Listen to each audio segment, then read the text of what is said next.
I always like to be out in nature, see some unique things. Got a little bird that looks like it's got an injured wing. The killdeer is trying to draw me away from its nest, which I have not found. And there it goes. Eventually I did find the nest and put some rocks around it. Alright, here's the nest of the killdeer. And the killdeer is across the road, acting like it's injured in order to attract me away from the nest. And it's going to run away. Shortly thereafter, Ben joined me to hunt, but we did not have a productive night as storms rolled through. Here you can hear the tornado siren in Montague. Here we go. Between the tornadoes, the rain, and all of the lightning, which ended up chasing us away, we called it a night. And it turned out on the current hunt that lightning also ended up chasing me away.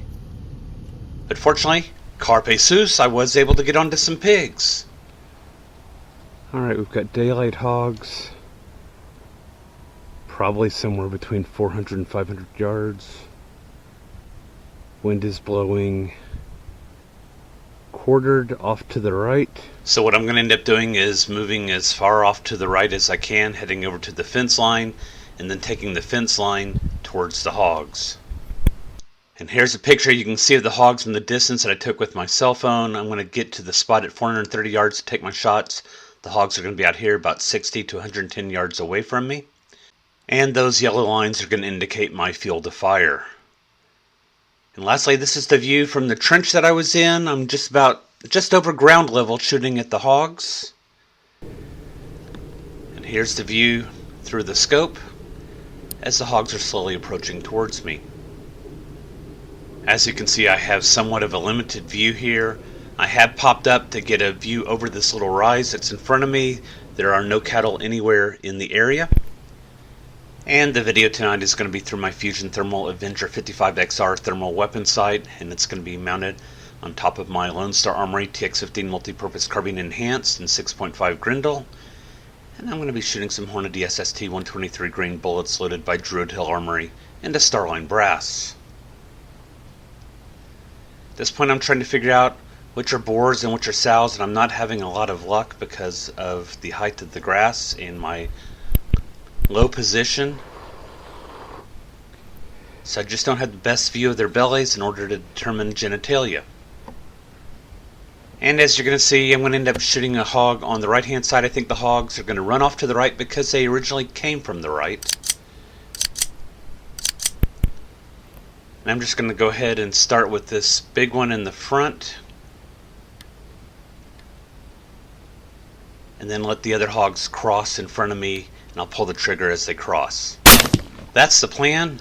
Now watch what happens right here. This one's running away. This is going to be my targeted hog. But then the Secret Service hog is going to jump in the way of the hog that I'm trying to shoot and save its life. It does a flip. I connect with the next one, miss with the fourth shot, and may have connected with the fifth shot as well. But those hogs ended up getting away into the next pasture and down into the bottoms.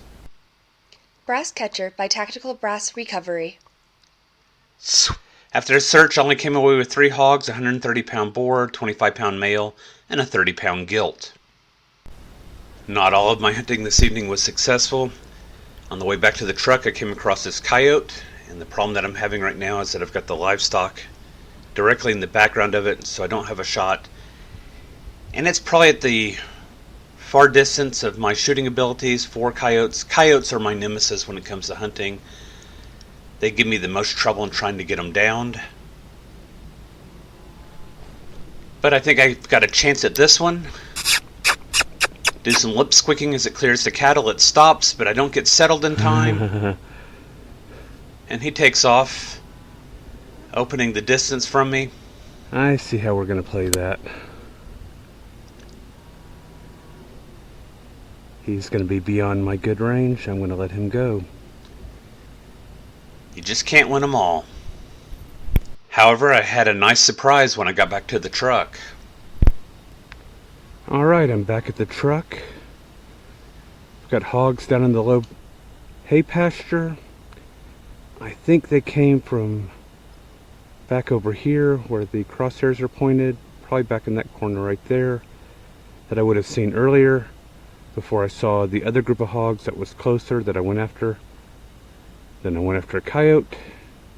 And now I'm looking at these pigs, trying to figure out what's going to be the best approach on them.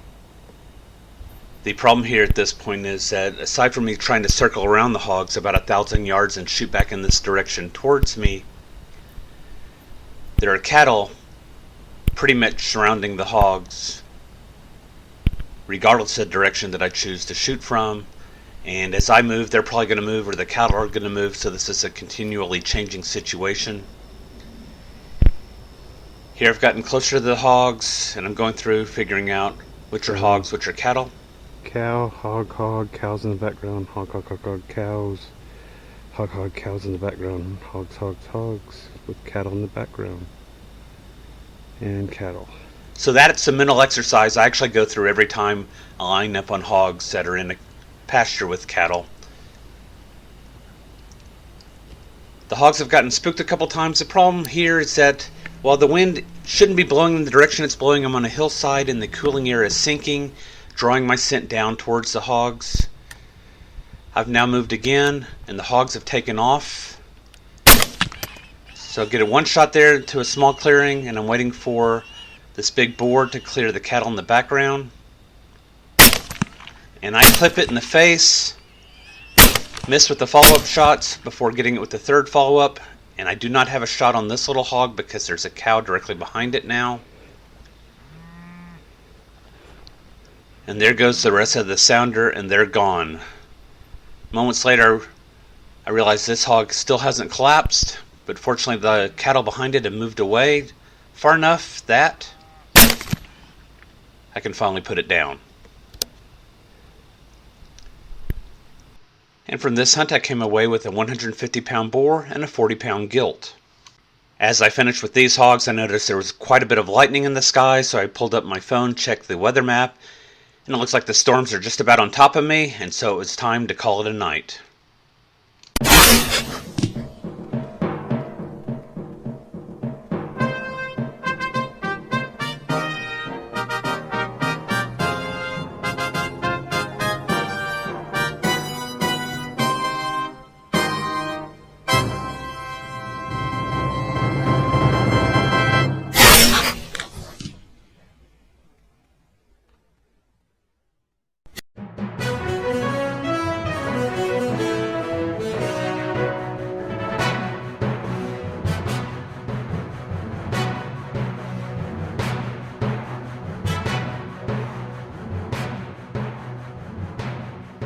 Carpe sus, my friends.